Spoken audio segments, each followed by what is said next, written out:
আমার জন্য কি দান করবে, কি নেকি পাঠাবে। মসজিদের ইমাম সাহেবের কাছে গেছি, যে বলতেছে হুজুর আমি তো একটা নিয়ত করছি, জীবনে যতদিন বাইচে থাকবো প্রতি শুক্রবারে যা কামাই করব আমার আব্বা আমার জন্য আল্লাহর রাস্তায় দান করব।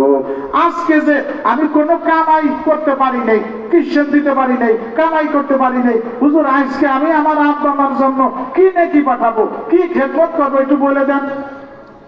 তখন হুজুর তার একটা পরামর্শ দিয়েছে, তখন ছিল তরমুজের মৌসুম। কয়ে বাবাজি তুমি বাজারে যাও, দেখো মানুষ তরমুজ খাইয়ে চোষা ফেলাইয়া দিছে, তুমি ওই চুষাকে টুকাইয়া ভালো মতো পরিষ্কার করে মাঠে যাও, বস্তা করে মাঠে নিয়ে যাও, দেখো মাঠের ভিতরে গরু ছাগল আছে, ওই গরু ছাগলের মুখে এই চুষা নিজে হাতে ধরে ধরে তুমি খাওয়াও গে যাও, গরু বাছুরকে খাওয়াও গে, তরমুজের চুষা নিজে হাতে ধরে ধরে খাওয়াও। আর আল্লাহর কাছে বলো মাবুদ রে, তোমার এই যে মাখলুক গরু বাছুরকে কিছু খাবার দিলাম, আল্লাহ এর জন্য যদি কিছু নেকি দিয়ে থাকো আমার আব্বা মা রুহের উপরে পৌঁছাইয়ে দিও। এবার আমি বানাই করতেছি, এটা কিতাবের ঘটনা।